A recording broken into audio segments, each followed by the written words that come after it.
Okay, so magandang gabi sa lahat ng nakikinig at sumusubaybay ng ating programang Manibela ng Masa on the Go. Nandito naman po tayo at magkakasama-sama sa loob ng isang oras para sa opinyon, talakayan, ninaing ng bayan. Tumawag lamang sa 0956-512-2086. Siyempre, dito lamang po yan sa himpilan ng Paranaque Net Radio Worldwide.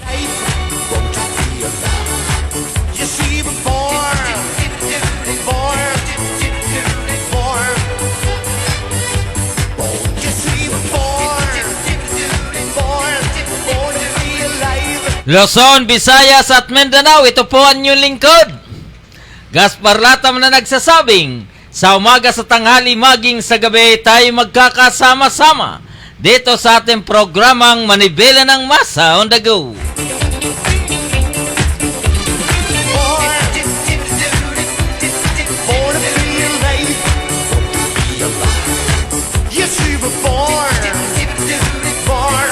Ngayon po ay February 24, 2022.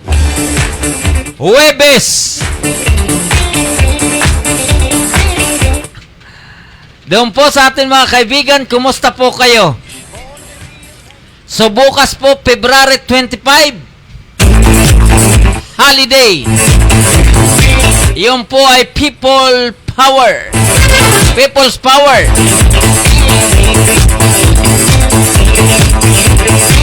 So pag ganito po yan ang kasarinlan uli.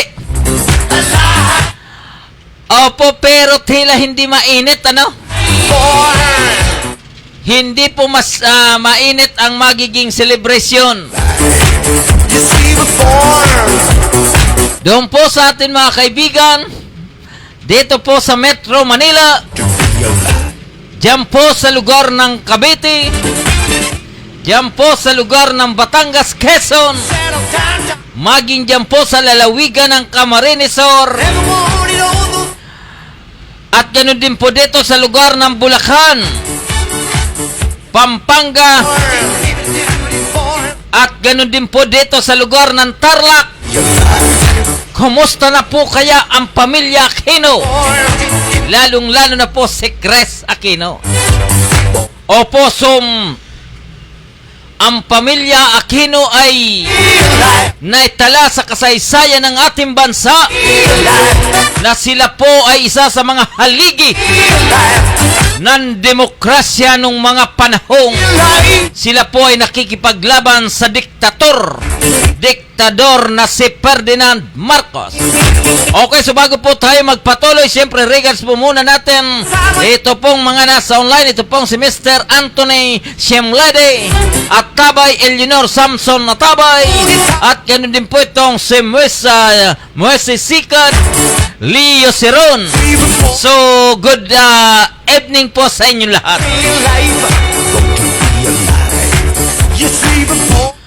So kaya po bukas ay holiday dahil gugunitain po natin ang naganap na naiukit naman sa ating kasaysayan na talaga naman sa kasalukuyan ay tila binabaliwala na. Opo, so ganun din, siyempre regards po natin itong si Cristina Maria Biduya Noli Nueves o kaya Noke. Baka gusto makinig ni Mayor Cap ni Doc Prem. Apa, maganda. So regards ko po kayo, maraming salamat. So doon po sa atin mga kaibigan, ano? So dito po sa Metro Manila, sobrang traffic na sa mga pangunahing kalsada. Pil na ang pagbabalik natin sa new normal. At kapag tayo po ay umarangka na sa alert level 1, kumusta kaya ang magiging kahinatnan? Lalong-lalo na po sa kasalukuyan ay nasa kasagsagan na po ng pangangampanya ng ating mga national kandidato naman. Opo, so maraming motorcade, may mga house to house, at talaga naman sabi nga po nila ay masaya ang naging takbo ng pangangampanya ng ating mga kandidato naman sa national level. Bagamat po ang kasalukuyan ay February 24, ang pangangampanya po sa national, pero po itong mga nasa local ay tila nagkakaroon na rin po ng regodon. So ang sabi po ni Miss Cristina Maria Biduya, shout out po Barangay San Dionisio and Barangay Marcelo Green. Aba talaga naman. Kumusta po yung mga taga Marcelo Green? At ganun din po itong mga taga Barangay San Dionisio. Maraming salamat po sa inyo.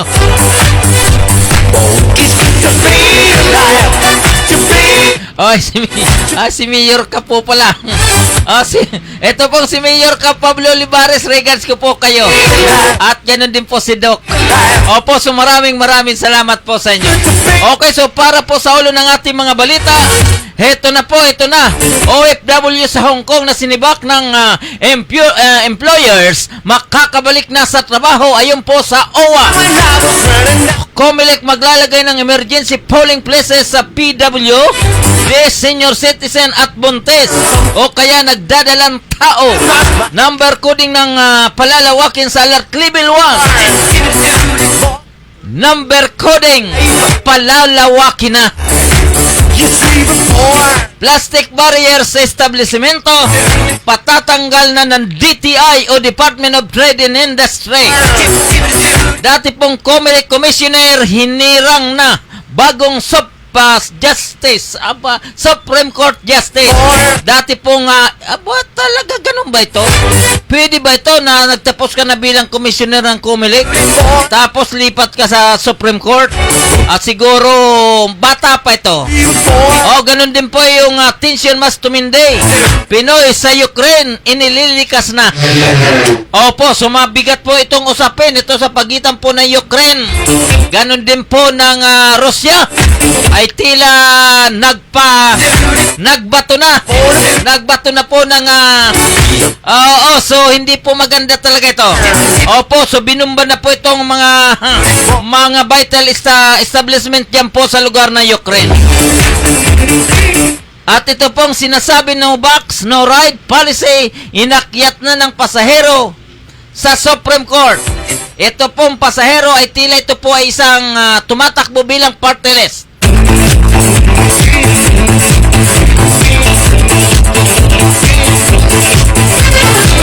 Labing isang sangkot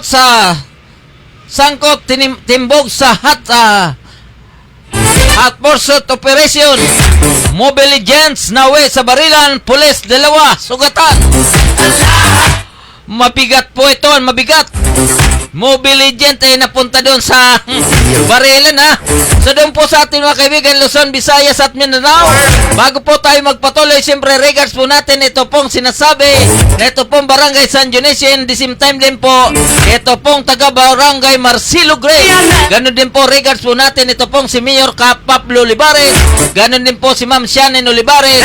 Ganon din po ang ating mga kasama dito po sa Badak Connect. Magandang gabi po sa inyo lahat. Okay, so tayo po ay dadako na po doon sa ating Paranaque Net Radio Newsroom sa panguna pa rin at maghatid ng balita na ito po si Miss Aba Pascua, na kung saan naman siya po ang tuloy-tuloy na nag-aalam ng mga balita sa loob ng isang araw. Okay, Miss Aba Pascua, pasok! Para sa detalye ng ating mga balita, plastic barriers sa establishments pinapaalis na. Imimungkahi ng Department of Trade and Industry, DTI, ang pagtanggal ng mga plastic cover o harang sa loob ng establishmento bilang bahagi ng COVID-19 protocols na kailangan sundin ng mga negosyo. Sinabi ni DTI Secretary Ramon Lopez, kahit lagay nila sa alert level 1 o hindi inirekomenda ng DTI ang pag-alis sa plastic o acrylic barriers dahil airborne naman kaniya ang Omicron variant. Basta sumunod lamang ang mga tao sa minimum health protocols gaya ng pagsusuot ng face mask, physical distancing, paghuhugas ng kamay at sanitizing. Pwede nang tanggalin yan, ipopost natin sa IITF Anini Lopez. Gayon din ang naging pahayag ng Pangulo ng Philippine College of Physicians na si Dr. Maricar Limpin. Dahil wala naman anyang silbi ang plastic barriers at maaari pa naman pagmulan ng pagkakahawa dahil kung may humatsing ay maiiwan ang virus sa plastic na maaring mahawakan ng iba pang tao. Isa rin si Limpin na naniniwalang maaari ng luwagan o ilagay sa Alert Level 1 ang Metro Manila dahil sa nakitang pagbaba ng mga kaso ng COVID-19 na naitatala ng Department of Health, DOH, maging sa kabuuang ulat sa buong bansa.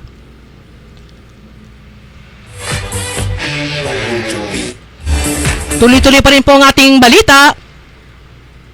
OFW sa Hong Kong na sinibak ng employers makakabalik sa trabaho ayon sa OWA. Napakiusapan ng gobyerno ang mga employers na mga OFW sa Hong Kong na makabalik sila sa trabaho matapos dapuan ng COVID-19. Sinabi ni Overseas Workers Welfare Administration OWA Administrator Hans Leo Kakdak na ipinag-utos ni Labor Secretary Silvestre Bello III na kausapin ang mga employers para kumbensihing tanggapin muli ang mga OFWs. Ipiliwanag ni Kakdak na sa ilalim ng batas sa Hong Kong na hindi maaaring i-terminate ang mga OFW dahil maaari naman silang mag-sick leave. Nakumbinsi na naman aniya ang mga employers at talaan ng OWA ay isa lang ang hindi makumbinsi na idudulog naman ng OWA sa Hong Kong Labor Authority. Kanila lang ipinaliwanag na sa mga employers ng karamihan sa mga OFW sa bakunado na. Yes, we were born to be alive. Yes, we were born. Okay. So, ito pong balita na to, ilang araw na po ito. Yung pong ating mga kapatid naman, nasa kasalukuyan po ay nagtatrabaho sa Hong Kong na tila tinamaan po ng sakit na COVID-19. Sabi nga po ay tila inabando na po ng mga employer diyan po sa Hong Kong. Mabuti na lang po kumilos ito pong pamunuan po ng ito pong POE at ganoon din po itong OWA ay mabuti na lang po ay tila ito pong si Secretary Bilyo naman ay napakiusapan maigi ang kanilang mga employer na hanggat maaari sila po ay pabalikin sa kanilang mga trabaho diyan po sa bansang Hong Kong naman. Okay, so bago po tayo magpatuloy, siyempre regards po natin itong si John Carlos Graho naman. Nasa kasalukuyan ay nandiyan po sa online of course. Ito pong si Jojo, si Moises Sikat, maging ito pong si Cristina Maria Biduya. Magandang gabi po, taga Barangay San Dionisio. Ganon din po ang Barangay Marcelo Green. And of course, ang butihing Mayor ka Pablo Olivares, Ma'am Shannon Olivares, at ganoon din po si Ma'am Lita Melgar. Magandang gabi po sa inyo lahat. Okay, so muli pong babalik ito pong si Miss Zaba Pascua mula po sa Paranaque Net Radio Newsroom. Ex-COMELEC Commissioner, bagong Supreme Court Justice. Itinalaga ni Pangulong Rodrigo Duterte si dating COMELEC Commissioner Antonio Co. Jr. bilang bagong Supreme Court Associate Justice. Ikinumpirma ni Supreme Court spokesperson Brian Hoxaca na nakarating na sa tanggapan ni Chief Justice Alexander Gesmundo ang appointment papers ni Co. Papalitan ni Co ang nabakanting pwesto na nagretirong si Associate Justice Rosemary Carandang nitong Enero. Nabatid na si Duterte rin ang nagtalaga kay Co sa COMELEC noong Hunyo 2018. Nagretiro siya sa komisyon nitong Pebrero 2. Kabilang si Co sa Second Division ng COMELEC na nagbasura sa petisyon para kansilahin ang Certificate of Candidacy COC ni Presidential Candidate Ferdinand Bongbong Marcos Jr. Nakaapila ang naturang desisyon sa COMELEC at inaasahan na aabot ito sa Supreme Court na miyembro na si Co. Nakatakdang maghirang din ni si Duterte ng isa pang opisyal ng SC dahil sa nalalapit na pagre-retiro sa Mayo ni Senior Associate Justice Estela Perlas Bernabe. Kapag nangyari ito, aabot na sa 13 ang magiging appointee ni Duterte sa Supreme Court. Tuloy-tuloy pa rin po ang ating balita. COMELEC maglalagay ng emergency polling places sa PWD, senior citizens at buntis. Maglalagay ang Commission on Elections, COMELEC, ng mga emergency accessible polling places para sa persons with disabilities, PWDs, senior citizens at sa mga buntis para hindi sila mahirapan sa pagboto sa Mayo 9. Sa ilalim ng Resolution 10761 nakasaad sa nailalagay ang EAPP sa unang palapag ng mga gusaling gagamitin sa eleksyon o kaya naman ay sa labas ito na madaling mapuntahan. Isang EAPP ang itatag sa mga lugar na may isa pang hanggang 7 barangays, 2 sa mga lugar na may 8 hanggang 14 barangays at 3 sa mga lugar na may 15 at higit pang barangays. Dapat na kayang maglaman nito ng hanggang 10 PW o buntis kabilang ng mga botante na sakay ng mga wheelchair o iba pang assistors tulad ng saklay. Kailangan mayroon itong rampa, malalaking signalizes at directional signs na entrada ng mga voting center. May husgahan at Filipino Sign Language interpreter.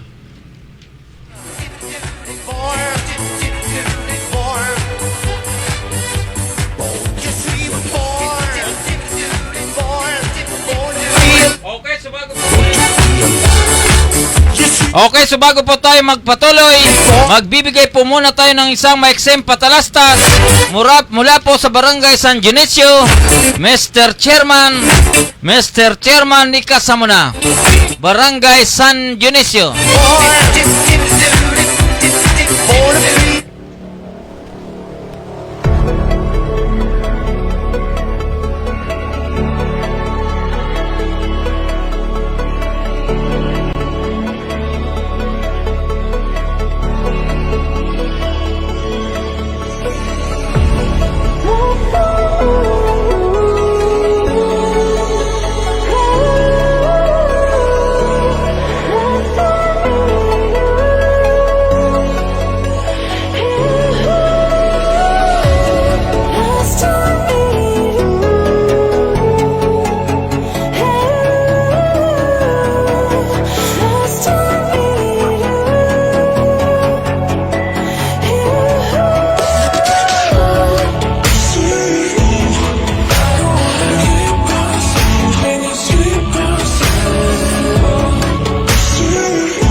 Okay, so tuloy-tuloy na po tayo, no? So regards po natin itong si Mr. Rene Piñaranda at ganoon din po itong si Atabay Junior Samson Atabay. Good evening, Sir Gaspar. Shoutout po kay Attorney Joseph C. Maganduga for Congressman District 2 Bagoman.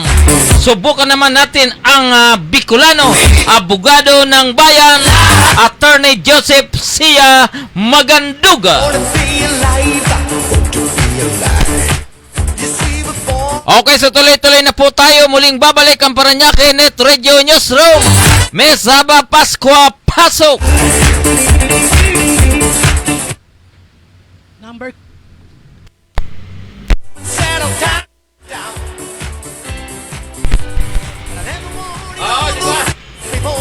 Number coding, pinag-aaralang palawakin sa Alert Level 1. Pinag-aaralan ng Metropolitan Manila Development Authority, MMDA, ang pagpapalawak sa number coding scheme sa inaasang pagbigat ng daloy ng pagtrapiko sa oras ng ipatupad na ang Alert Level 1 sa National Capital Region, NCR.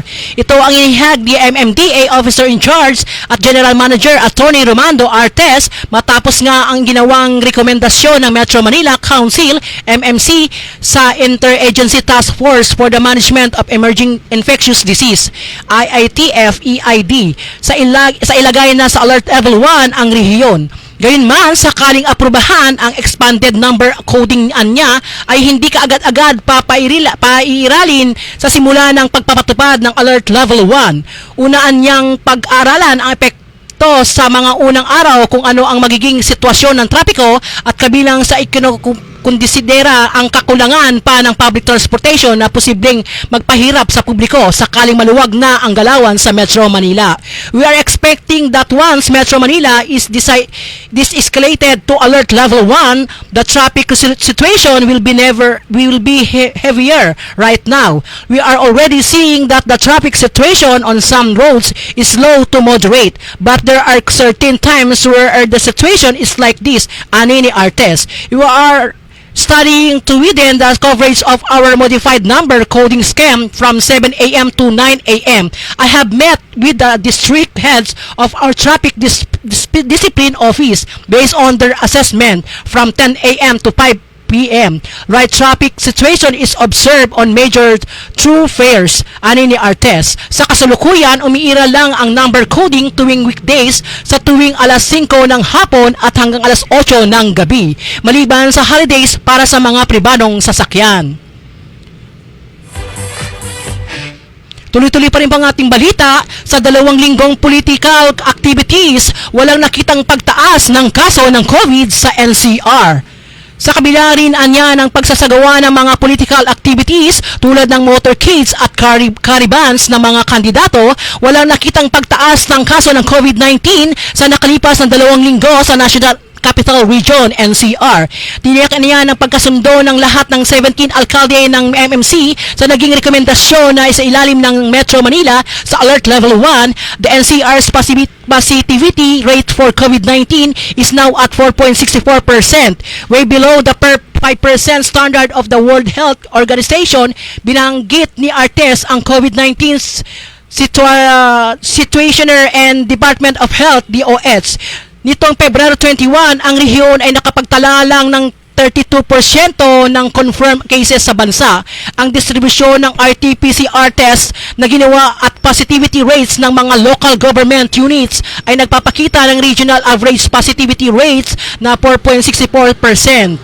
Ang risk classification at health system capacity ng 17 local government units na Metro Manila ay isa na lang na LGU ang nanatiling nasa moderate risk classification habang ang iba ay nasa low risk classification ng batay sa 2 linggo weeks o great ng average daily attack rate. Mula Pebrero 20, ang DOH Healthcare Capacity Utilization Status sa NCR ay nagpapakita na ang healthcare utilization rate, HCUR, at COVID-19 bed utilization rate sa rehiyon ay parehong bumababa at pantay na nasa 24.8%. Tiniyak na yan rin na handa na ang mga alkalde ng NCR at ganap ng kakayahan sa pagpapatupad ng itinanag ng ITF sa protocols sa ilalim ng COVID-19 at Alert Level 1. You see before. Okay, so maganda, no? At gano'n din po, batay na rin po dito sa post ni Attorney Glenn Chong. Ito pong pumatay kay Richard Red Santillan noong halos 2018 ay tila sumuko na. Ito po sinasabi, 10 sa 20 pulis na nag-torture at pumatay kay Richard Red Santillan at ng kanilang asset. Sumuko ang 10 ito sa Albay kamakailan matapos ang mahigit 3 taong pagtatago sa batas dahil sa krimeng dalawang krimeng murder. Si Richard Red Santillan ay tapat na nagsilbi sa halos 10 taon kay Attorney Glenn Chong. Noong December 2008, 4 na buwan matapos kung ibulgar sa Senado at sa buong sambayanan ng Dayanang Smartmatic at Comelec. Noong 2016 halos umabot po sa 459% na nagpadala ng resulta isang araw bago ang halalan na tamimi ang sindikato dahil may ebidensya dinuko, tinorture at pinatay nito si Richard Santillan at ang kanilang babaeng asit na ginamit sa operasyon. Kawawa naman, ano?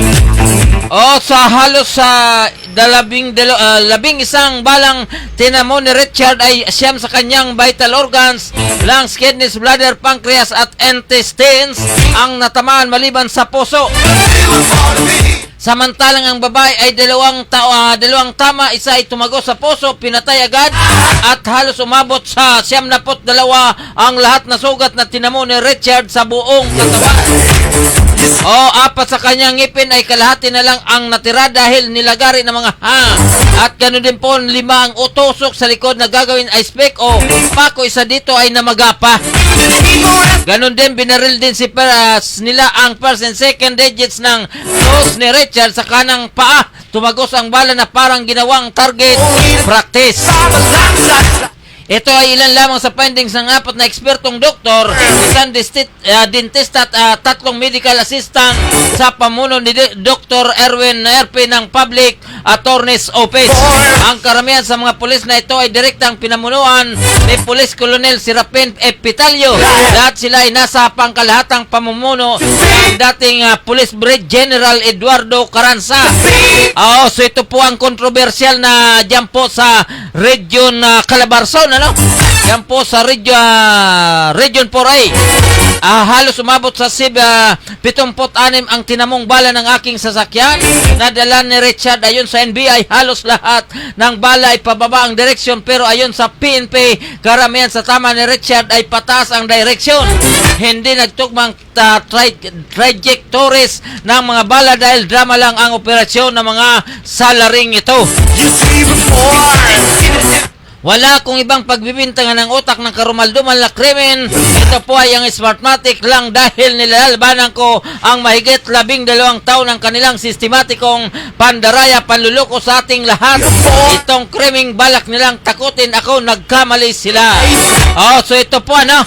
Sila po, ito pong mga nagsisuko, lahat po pala ito mga pulis.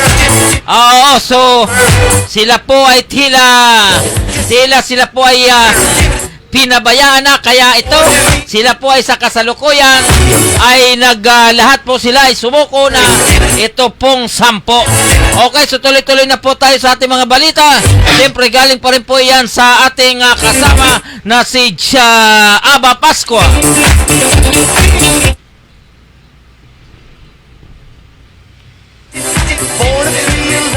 So ganun po ang nangyari. Pinoy sa Ukraine, inilikas na. Sinimula na ng gobyerno ang paglilikas ng mga Filipino na nasa Ukraine sa mas ligtas na lugar. Ayon kay Overseas Workers Welfare Administration, OWA, Administrator Hans Kakdak, nag-o-offer na ng relokasyon at voluntaryong repatriation programs ang gobyerno para sa mga Pinoy matapos mapaulat na nakaposisyon na ang mga tropa ng Russia malapit sa Eastern Ukraine. Idinagdag ni Kakdak na wala pa naman silang natatanggap na ulat ng naglalabanan. Sa ngayon, wala pa namang report na naglalabanan sa military forces pero ang isinasagawa ngayon ay relocation ani ni Kakdak. 3 batches aniya ng mga OFWs ang nadala na sa mas ligtas na lugar pero hindi niya binabanggit kung saan ang mga ito. 2 Filipino naman aniya ang ipabalik na sa Pilipinas matapos tanggapin ang inaalok na voluntary repatriation program ng gobyerno. Inaasahan na rin aniya na may ibang Filipino ang magbapasya na umuwi sa Pilipinas. Nauna nang sinabi ng Malacanang na pinaghandaan na rin ang pagposibleng mangyayari sa gitna ng pagpapataw ng ibang bansa ng economic sanction laban sa Moscow. Inulat ng BBC.com na hindi na malinaw kung nakapasok na ang tropa ng Russia sa Ukraine.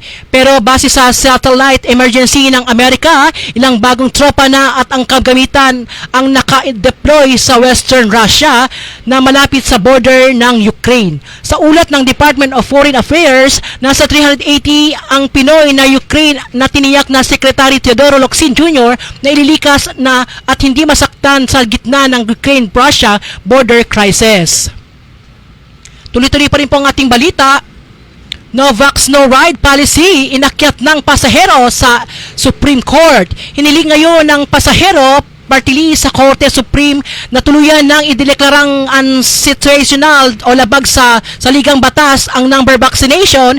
No ride, no policy ang gobyerno, gayon din ang iba pang government measures na nagpapakita ng diskriminasyon sa mga Pilipinong hindi bakunado laban sa COVID-19. Sinasaad ng no vaccination, no ride policy na nakapaloob sa Department Order number 2022-001, Department of Transportation, DOTR, ang pagbabawal sa mga unvaccinated individual na sumasakay sa mga pampublikong transportasyon tulad ng jeep, taxi, bus, sea, ferry at commercial plane, papasok at palabas ng National Capital Region, NCR. Sa 41 pages petition ng pasahero, binigyang diin nila na labag sa constitutional right ng mga ordinaryong Pilipino ang kasulukuyang ito ng DOTR sapagkat may kalayaan ang bawat isa na manatili kung dapat ba silang magpapabakuna o hindi.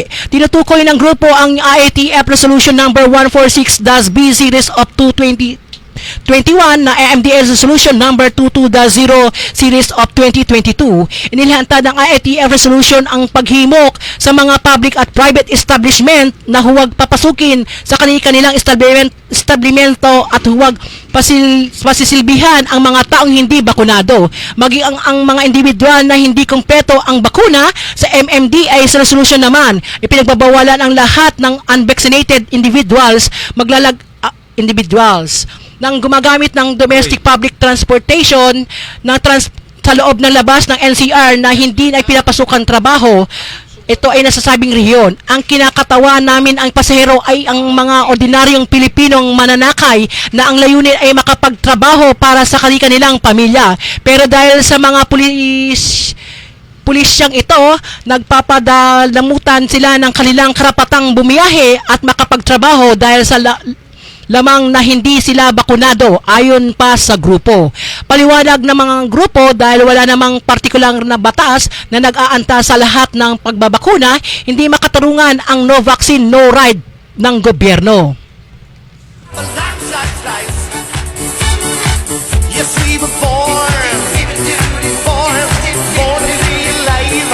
So doon po diyan po sa petisyon sa Supreme Court ng pasahero ay tila sablay na yan. Wala na po tayo magagawa dyan. Tuloy-tuloy ng pagpapabakuna. Magpabakuna na kayo. Mas madali pa magpabakuna kay kayo po ay mag-apila dyan sa Supreme Court. Doon po sa ating mga kaibigan, regards po natin itong si Miss Jenny Wander Villaret ng ating kasamahan naman ng ARSAP.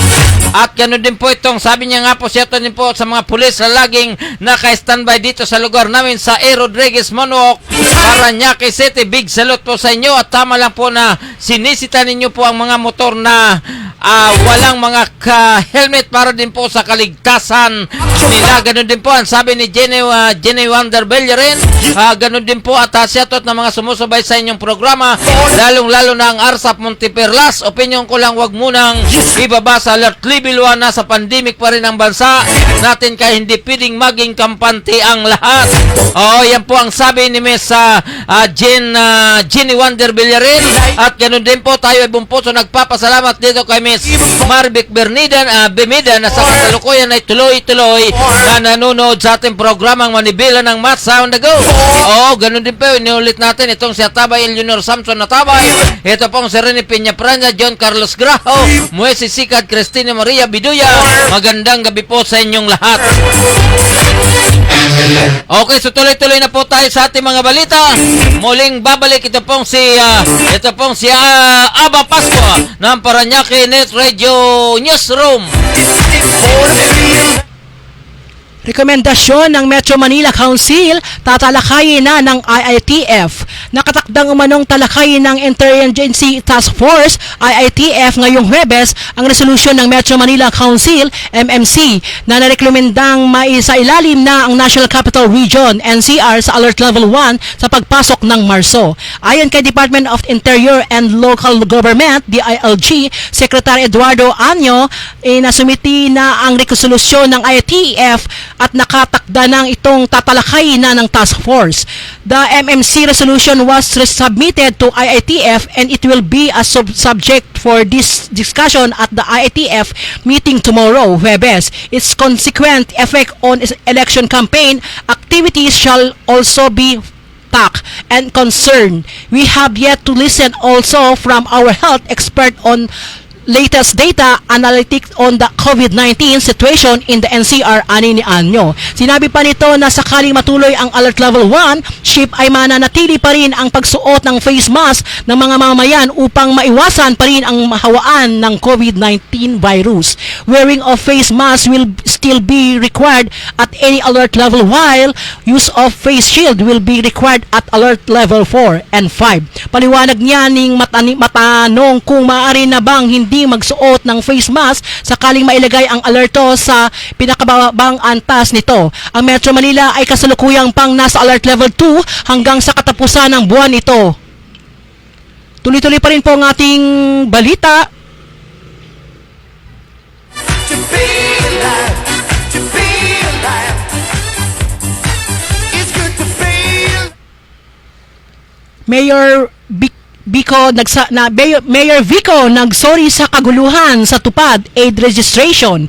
Humingi ng paumanhin si Pasig City Mayor Vico Soto dahil sa naganap na kaguluhan sa pila ng tulong ng pangkahanap buhay sa ating disadvantaged displaced worker tupad program ng Department of Labor and Employment, DOLE, sa Rainforest Park at Plaza Bonifacio sa lungsod Kamakalawa. Nauna nito nagkaroon ng di pagkakunawaan at kaguluhan sa pagitan ng mga benepisyaryo ng programa na nauwi sa awayan at murahan, habang iba na hindi maayos ang pagkakasuot ng face mask.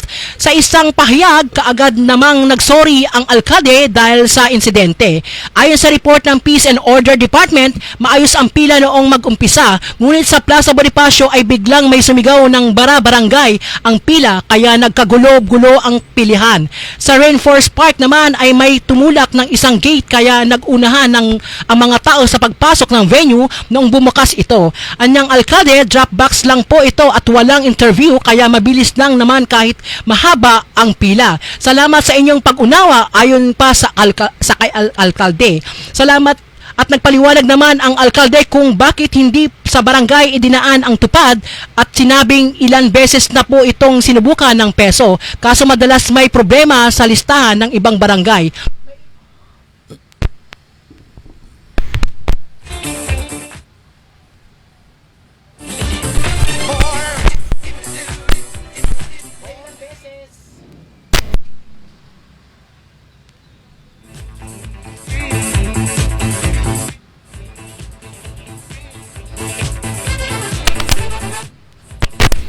May ilang beses. So doon po sa ating mga kaibigan, sa usapin ng tupad ay tila nagkakaroon ng problema, Oh, so go. May ilang barangay na purong kamag-anak ng staff ng nasa listahan, merong namang lagpas sa mga naka-assign na shot nila ang pinasa. Tapos sinisi ang peso nung tinanggal ang sobra. Kaya minabuti na lang po muna ng peso sa first come first serve drop box system para maiwasan ang kagaluhan. Ang tupad programa ay isang community case package of assistance na nagpakakaloob ng pansamantalang wage employment para sa displaced workers, underemployed and self-employed worker. Mula rito sa Parañaque Net Radio Newsroom, Aba Pascua nag-uulat para sa programa na Manibela ng Masa on the Go. It's good to be alive, to be alive, to be alive. It's good to be. Okay, so maraming salamat sa Parañaque Net Radio Newsroom. It's good to Aba Pascua.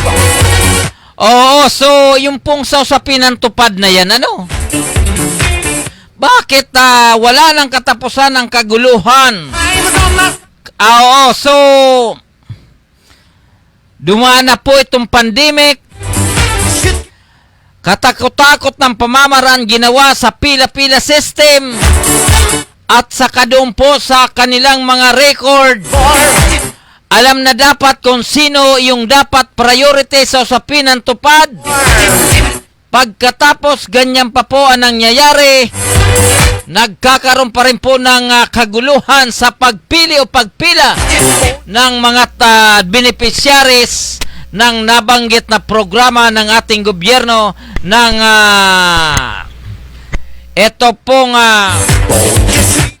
ni Secretary Bilyo naman. Oo, so hanggang ngayon ganun pa rin ang ang problema. So mas maganda po nito na tayo po ay dadako na po doon sa Express Parañaque News. Ngayong araw, utiking o bilang-ilang Bali Homeowners Association Incorporated, ngayong Pebrero 24, 22 taon, pinangunahan ni Parañaque City Mayor Redon Olivares kasama si Congressman Eric Olivares at ang miyembro ng Sangguniang Panlunsod. Ngayong araw ng Webes ay dinaw sa taking of officer and members ng ilang Bali Homeowners Association Incorporated ng Barangay Marcelo Gray na ginanap sa Mayor's Hall, Parañaque City. Oo, so ngayon po yan, ano? Gano'n din po, tuloy-tuloy na po natin. Pinangunahan din ni Parañaque City Mayor Olivares. Oo, ang Kasama po si Congressman Eric Olivares, sampu ng Sangguniang Panlunsod. Ngayong araw ng Webes ang dinaw sa taking of officers and members of South Homeowners Association na ginanap sa Mayor Halls, Parañaque City. So marami po kasi. Ang Webes po ay araw ng OTK. Kaya so doon po sa ating mga kaibigan, kapag pumunta po kayo sa City Hall ng Parañaque, palagi pong maraming tao dahil marami pong nag-o-taking tuwing Webes. Yun po ano. At ganun din po ito, o-taking pa rin. February 24, 2022, pinangunahan ni Parañaque City Mayor Redon Olivares kasama si Congressman Eric Olivares at miyembro ng Sangguniang Panlunsod. Ngayong araw ng Webes ay dinaos na o-taking officer and members ng PUDAS SCCPI na ginanap sa Mayor's Hall, Parañaque City. Para naman po sa ating tuloy-tuloy na balita, Parañaque City pa rin. Yung pa rin po, headed February 24, 2022, headed by Parañaque City Mayor Redon Olivares with BAP, Top Fire Protection Parañaque, Chief Superintendent Edgar Tanawan, Councilor Marvin Santos, Barangay San Isidro Chairman Noel Haplos, and Team BAP Parañaque. Ba talagang magaling. So tuloy-tuloy, ano? Oo. At ganun din po sa pangunan ni Parañaque City Mayor Redin Olivares, muli pong nagdaos ang ating pong lungsod ng Parañaque ng civil wedding para sa mga nagkasintahan na nais pong magpakasal. Pinatupad ang opisinang pagsunod sa mga panuntunan at health protocols na itinakda ng IATF. Ganun din po makipag-ugnay sa local civil registry office para sa inyong marriage license application at CSWD para sa schedule na inyong marriage counseling. Nais pong ipabatid ng local na pamahalaan lungsod ng Parañaque ang pagbati para sa mga nagsinerog na bagong kasal ngayong araw na ito. Born to be alive. Oo. At ganun din po kahapon February 23, 2022, blessing and inauguration of newly installed 30 street lights in Simplicio Compound, Barangay San Isidro. Noong ito ay priority project of the people of Parañaque, headed by Parañaque City Mayor Redin Olivares, Vice Mayor Rico Goles, Congressman Eric Olivares, through the efforts of Councilor Pablo Gabriel Jr. and Parañaque Council and coordination of Barangay San Isidro, headed by Chairman Noel Haplo. So tuloy-tuloy na po tayo sa ating mga balita. Ang oras po natin ay ganap ng alas 8:39 ng gabi. Dito lamang po yan sa impila ng Parañaque Net Radio Worldwide. Siyempre dito sa ating programang Manibela ng Masa on the Go.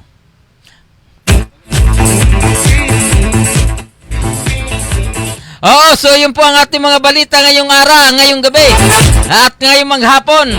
So regards po natin itong si Jubel Sumalinog Villares. So magandang gabi po sa inyo.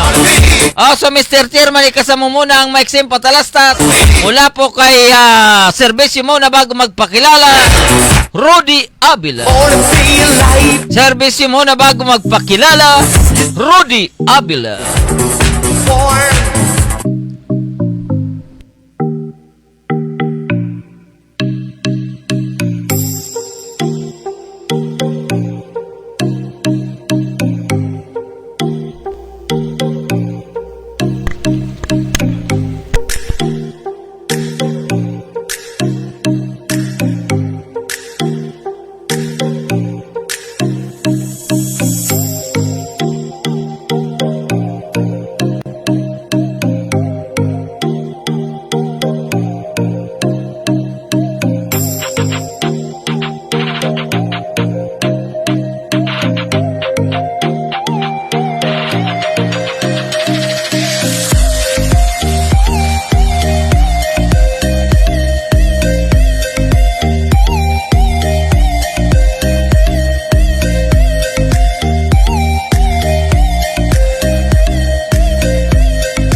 Doon po sa ating mga kaibigan, So, nagiging mainit na rin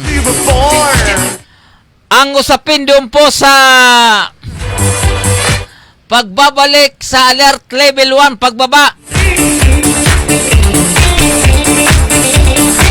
Marami po ang nagsasabi na hanggat maaari wag muna. Na hanggat maaari daw po sana ay maghintay muna ng 14 na 15 days bago ibaba talaga sa Alert Level 1 para malaman kung talaga ito po ba ay tuloy-tuloy na. Ang una daw pong batayan nito sa kasalukuyan po kasi ay marami pong nangangampanya na talaga naman marami yung mga tao na nag-uumpukan kapag dumating po yung mga kandidato. At tama naman po, ako'y naniniwala na may batayan din po ang mga suggestion ng ibang mga eksperto. Pero sabi nga po na Metro Manila Council at gano'n din po itong DOH at iba pang grupo ay tila pwede na po itong bet-betin pababa mula sa alert level to pababa ng alert level 1. Opo, so in my side naman is kung ito nga po ba talaga ay tunay na pinag-aaralan ng mga eksperto, sana maging tama ang inyong pag-aaral. Opo, kasi hindi naman lingid sa ating kaalaman na ang usapin po ng COVID-19 ay tela malaki-laki pa rin po ang problema natin. At ganoon din po ang pinaglalaban pala nitong Public Attorney's Office. Ganoon din po ito pong si Attorney Glenn Chong. Doon po sa usapin ng pagpapabakuna. Doon po sa mga bata na kung saan sabi nga po ng Public Attorney's Office, ganoon din po itong si abogadong si Attorney Glenn Chong ay walang sapat na batayan para pilitin ang mga bata na magpabakuna ng bakuna ng COVID-19. Kaya po doon tayo ay nananawagan sa ating national government naman na hanggat maaari ay pag-aralan nyo na po itong maigi at sana tulong-tulong po tayo na resolbahin ang problemang ito dahil batay na po sa paliwanag ng Public Attorney's Office and of course nito pong si Attorney Glenn Chong at isa pang at eksperto rin sa kalusugan na tila hindi po di umano pinag-aralan at hindi pa sapat ang pag-aaral ng COVID ng bakuna sa mga bata sa usapin ng COVID-19. Kaya po tayo ay naniniwala naman na ang ating gobyerno ay wala pong ibang hangarin kundi mabigyan ng marisolba ang problema natin sa COVID-19. Kaya po ang mga bata na ito ay inoobliga na hanggat maaari ay magpabakuna na rin. Yes, we were born. Okay, so tuloy-tuloy na po tayo sa ating mga balita. Siyempre, dito pa rin po yan sa ating programang Manibila ng mga Soundago sa himpilan ng Paranaque Net Radio Worldwide. Ito na. Bagong LTO Licensing Center sa PITX, pinatsinayan ni Secretary Tugade. Pinangunahan ni Department of Transportation Secretary Arthur Tugade ang pagpapasya sa bagong licensing center ng Land Transportation Office or LTO na natagpuan sa Paranaque Integrated Terminal Exchange PITX kahapon. Matapos ang isinagawang inspection sa Light Rail Transit Line LRT1 sa Baclaran, agad nagtungo si Tugade kasama si LTO Assistant Secretary Edgar Galvante at iba pang opisyal para pasinayan ang bagong LTO sa PITX Licensing Center sa Paranaque. Anang DOTR, layunin ng bagong proyektong ito na makapagbigay ng mas mabilis at magiginhawang serbisyo sa pamagitan ng pagtatayo ng LTO Licensing Center para sa lang mga mananakay sa PITX, mga overseas Filipino workers at maging mga residente na malapit sa area ng Region 4A. Nabatid na kabilang sa mga serbisyong atid ng bagong LTO PITX Licensing Center ay assistance sa Land Transportation Management System, Portal Registration, pag-issue ng student permit, pagbibigay ng bagong driver license, renewal driver license, at miscellaneous services gaya ng karagdagan restriction code, DL codes, pagpapalit ng classification mula sa non-professional to professional driver license naman.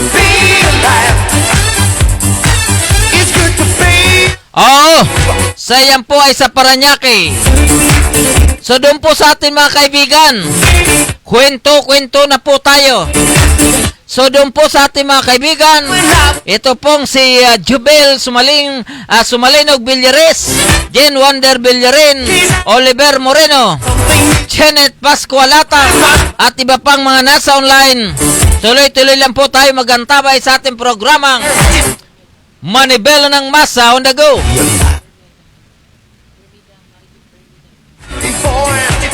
At ganoon din po itong si Miss Maribek Benida. So doon po sa atin mga kaibigan, bukas po ay holiday.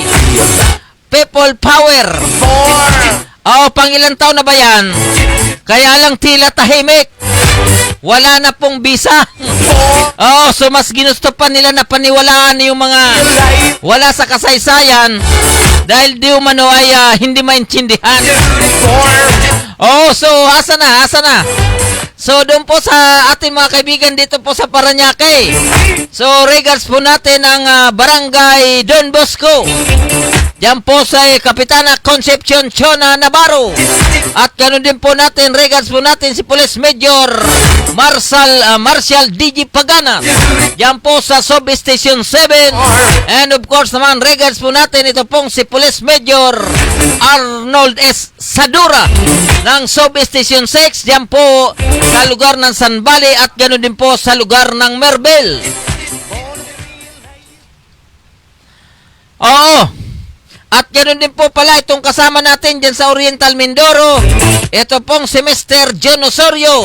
John Osorio, where are you now? Magparamdam ka at bigyan nyo kami ng mga balita mula po dyan sa lalawigan ng Oriental Mindoro. Kasi yun po ang importante. At ganoon din Mr. Chairman, magbigay po tayo ng kaunting patalastas mula kay Attorney Joseph Sia Magando.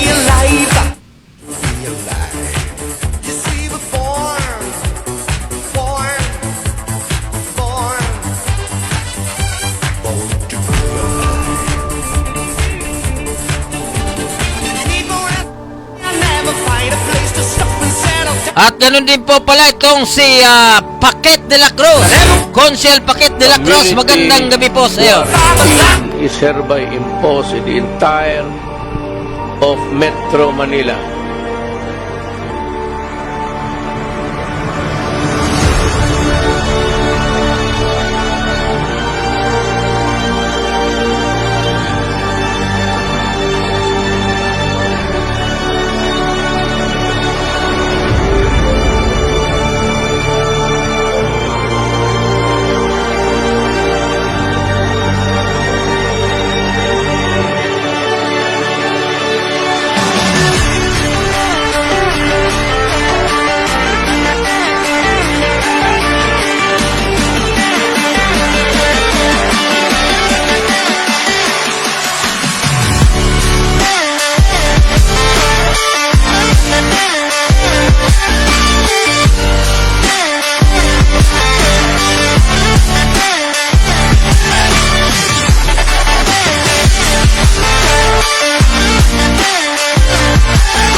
Ayan yan po ay galing kay Attorney Joseph Sia Maganduga, Aguila ng Parañaque.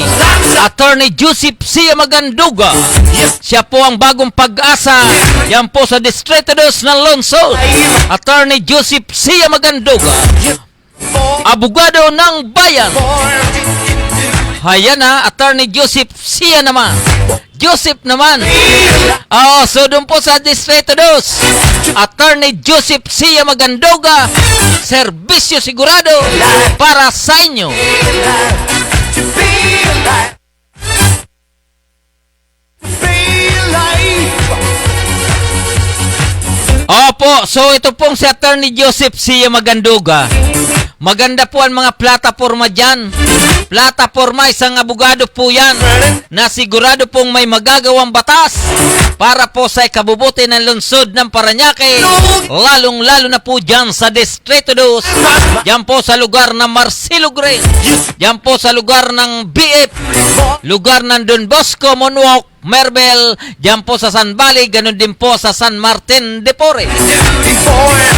So wag niyo pong kakalimutan, ano? Attorney Joseph Sia Maganduga. Rudy Abila. Yung may silang.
Ayan na. Ayan po si serbisyo muna bago magpakilala, Rudy Abila. Serbisyo muna bago magpakilala, Rudy Abila. Siyempre kasama niya po ang Agila na ito pong si Attorney Joseph Sia Maganduga. Joseph Sia Maganduga manoy, maray na banggi po sa Indo. Yan po sa lugar ng Camarines Sur. Ganon din po dito kaya Rene Aquino. At ganon din po itong kaya FPG Partlet. Friends of the Poor of the Jobless. Friends of the Poor and Jobless. FPG Partlet. So doon po sa mga wala pang party list, ilagay mo nga Mr. Chairman, FPG Partlet. Kasi sabi Friends of the Poor and Jobless, kaibigan daw po ng mga hirap at walang trabaho. Ito po ay sa panguna ng ating first nominee na si Mr. John Palaco, PB pa FPG Partlet. Huwag po natin kakalimutan FPG Partlet. Ganon din po ito si Consiala Rina Cadano. Yan po sa Distrito 2. Councilor Cadano Severina, magandang gabi po sa inyo. Ganon din po, regards po natin ito pong si Councilor Pablo Gabriel Jr. At ganon din po itong si Vice Mayor Reco Goles. At kanina po pala nakita natin si ito pong si Consial Bong Binson. Aba naman, malayo pa natatawag tayo, Gaspar. Kumusta ka na? Yan ang gusto ko. Feel na feel mo kapag tinatawag ka. Yan po si Councilor Councilor Bong Binson. Yes, we were born. So yun po sa ating mga kaibigan, ang oras po natin ay ganap ng alas 8:58 ng gabi. Dito lamang po yan sa impilan ng ating Paranaque Net Radio Worldwide. At siyempre, regards po natin ito pong ating ninong. Ito pong si Attorney George Ruito Inherang Jr. Nasa kasalukuyan po ay napapalaban po dyan sa lugar ng Alabat, Quezon. Siya po ay tumatakbo bilang mayor naman ng nasabing munisipalidad dyan po sa lugar ng Quezon. Attorney George Ruito Inherang, magandang gabi po sa inyo. At sana doon po sa mga taga-Alabat naman, huwag nyo pong kakalimutan. Ito pong si Attorney George Herang Jr. na siya po ay napakagaling bilang abogado at napakagaling bilang lingkod bayan at napakagaling bilang lingkod ng Panginoon at napakagaling bilang isang ama ng kanyang tahanan at ng kanyang komunidad. Opo, so wag po natin kakalimutan, regards po natin ito pong si Attorney George Ruito Inherang Jr. At regards na rin po natin kay Sister Gina, maging ang kanyang mga anak na si Boss Res. At ganoon din po itong si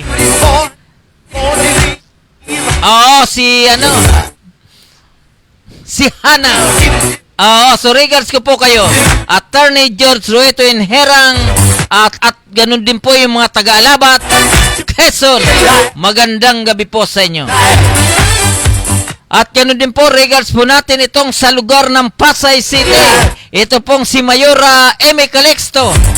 Opo, si Eme Calixto ay may katunggali din. Halos dalawa at abali tatlo sila maglaban-laban, Opo, so bagamat ito pong si Mayora ay may kalaban, kaya lang tila sitting pretty naman dahil pagdating sa serbisyo ay hindi naman po kayang taubin ang magandang serbisyo ng pamilya Calixto diyan po sa lugar ng Pasay City. Oo, so ganun din po dito sa lugar ng Maynila na batay na rin po sa ating pagtatanong at sa ating na monitor na tila ito pong si Vice Mayor Hani Lacona ay tila hindi po ang unang is not the first choice. Hindi po unang pinipili ng Manilinyo. Tila mayroon iba. Kaya lang sabi ko, hintay-hintay natin kung ang chismis mo na yan sa akin ay totoo. Kasi sabi nila, ito daw pong Lacuna hanggang Vice Mayor lang daw pagdating sa serbisyo dyan po sa Maynila. Mantakin mo yon. So sabi ko, tingnan natin kung totoo ang sinasabi nyo. Okay, so bago po tayo magpatuloy, siyempre magbibigay din po tayo ng maiksing patalasta. FPG Partless. FPG Partless. Huwag po natin kakalimutan, 177 sa balota. FPG Partless. Yes, we were born. Diba? So, Mr. Chairman, konting patalastas mula po sa USA.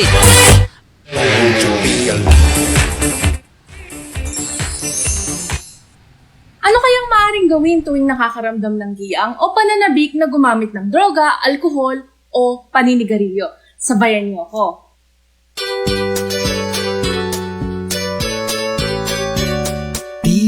Pigil muna, mag-isip ka ng iba, maglibang at maglaro, magpalipas ng oras, pagsapit ng tukso, laging tatandaan, mga pangarap mo't pangakong magbago.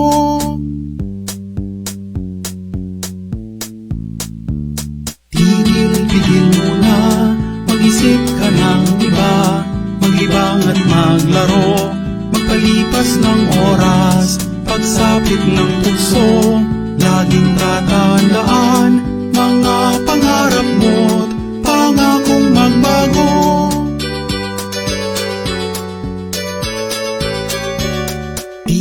Tigil muna, mag-isip ka ng iba, maglibang at maglaro, magpalipas ng oras, pagsapit ng tukso, laging tatandaan, mga pangarap mo't pangakong magbago. Tigil-tigil muna, mag-isip ka ng iba, maglibang at maglaro, magpalipas ng oras, pagsapit ng tukso, laging tatandaan, mga pangarap mo't pangakong magbago, mga pangarap mo't pangakong magbago.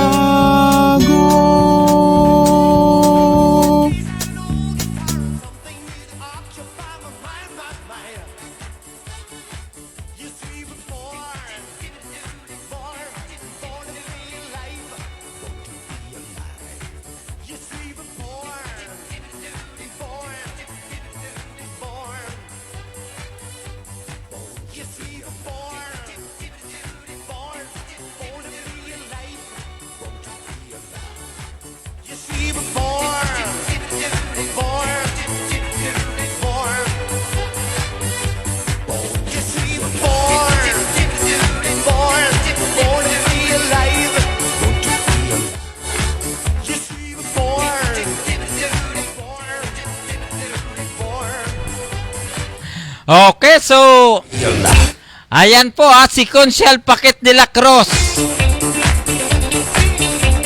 Siya po ay veteranong lingkod bayan. Napakatagal po na naging kapitan ng Barangay San Isidro. Naging pong city councilor.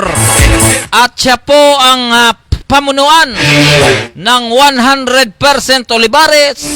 Kaya po pagdating sa serbisyo, Paquet de la Cruz sigurado. Kap Paquet de la Cruz para konsyal sa Distrito 2 sa Distrito 1 sa 2022. Opo, so wag po natin kakalimutan ito pong si Consial Paquet de la Cruz. Magandang gabi po sa inyo. At ganoon din po si Barangay Captain Noel Haplos.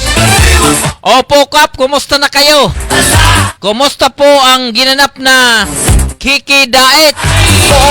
Anniversary. So magaling po talaga ang ating Chief of Police na ito pong si Police Colonel Maximo Preyal Sebastian Jr. So the best.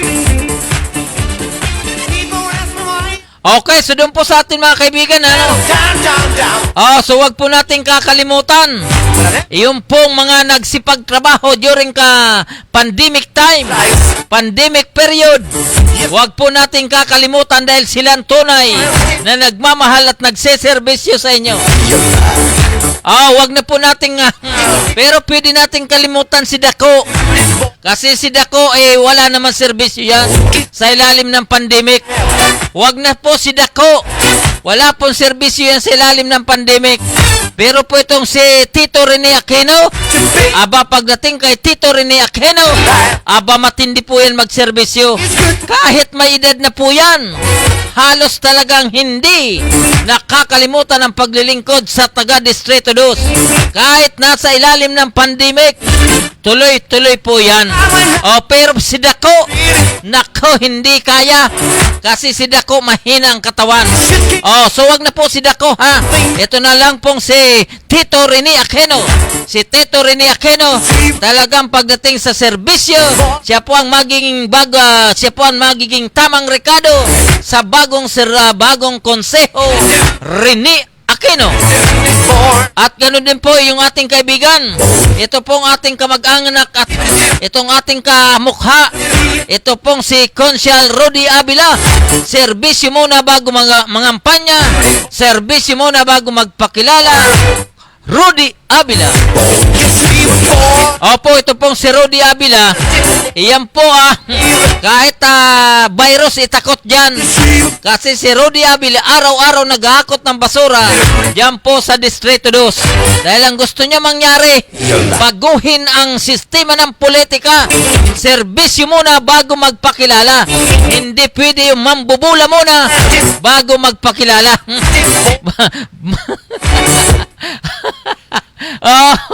Sino ba yung bolero? Walang ibang ginawa, Mambula? Huwag ka naman ganyan, ano?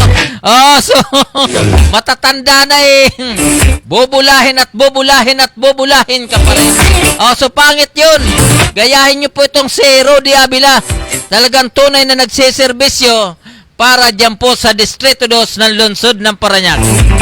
Mr. Consial Rudy Avila, huwag ka mag-alala. Mahal na mahal ka na ng iyong mga kabarangay at lalo ka pang mamahalin ng ibang barangay dahil sa inyong serbisyo muna bago magpakilala. Rudy Avila.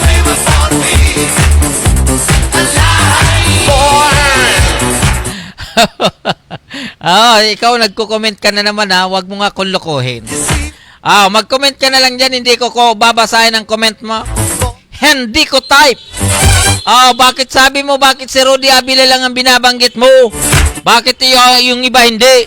Siyempre si Rudy Avila, nasa puso ang pagsiservisyo at hindi nang bubula. Yun lang naman yan kasimple. Gusto mo banggitin ko yung mahilig mambula? Oo, gusto nyo yung ayaw magpapoto o magpasilpi si Dako? Ano, gusto nyo banggitin ko si Dako? Magsisilpi lang ayaw. May pagkadako talaga ano. Huwag na po natin banggitin si Dako. Huwag na rin po natin iboto si Dako. So tuloy-tuloy na po tayo sa ating mga balita. Ang oras po natin ay ganap ng alas 9:09 ng gabi, na kung saan malapit na po magtatapos ang ating programa ngayong Huwebes, February 24, 2022. Dahil bukas po ay pahinga naman, pwede po tayong gumala kung may gagalaan at kung may panggala. Pero kung wala, we must be staying at home to... diba? Diba? Ganun lang ang buhay. Suitcase and an old guitar and something new to occupy my head. You see before. Talaga makulit, ano? Wala kang magagawa. Love ko si serbisyo muna bago magpakilala.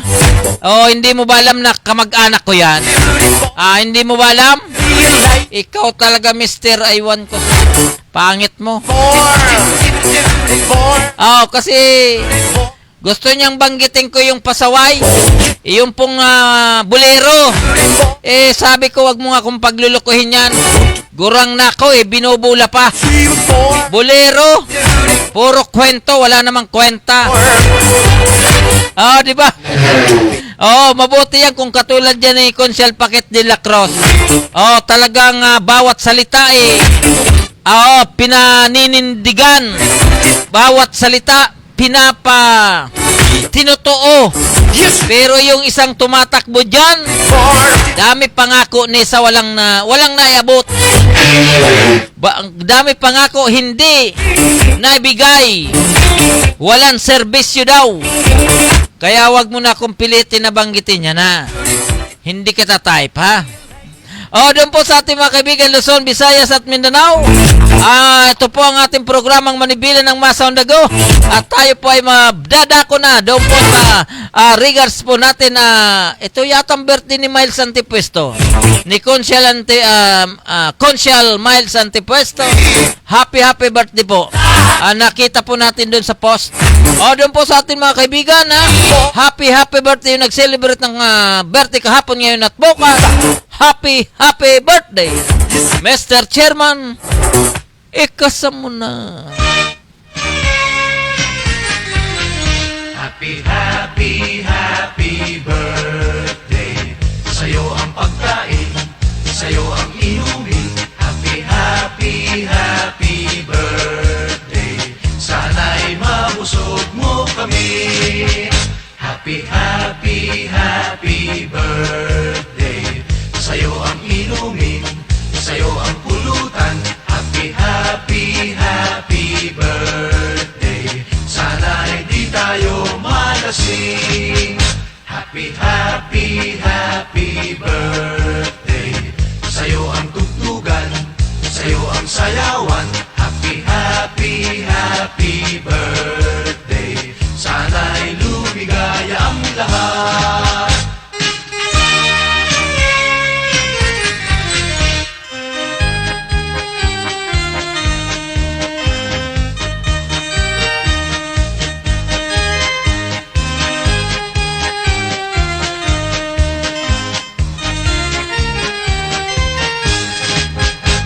Happy, happy, happy birthday. Sa'yo ang pagkain, sa'yo ang inumin. Happy, happy, happy birthday. Sana'y mabusog mo kami. Happy, happy, happy birthday. Sa'yo ang inumin, sa'yo ang pulutan. Happy, happy, happy birthday.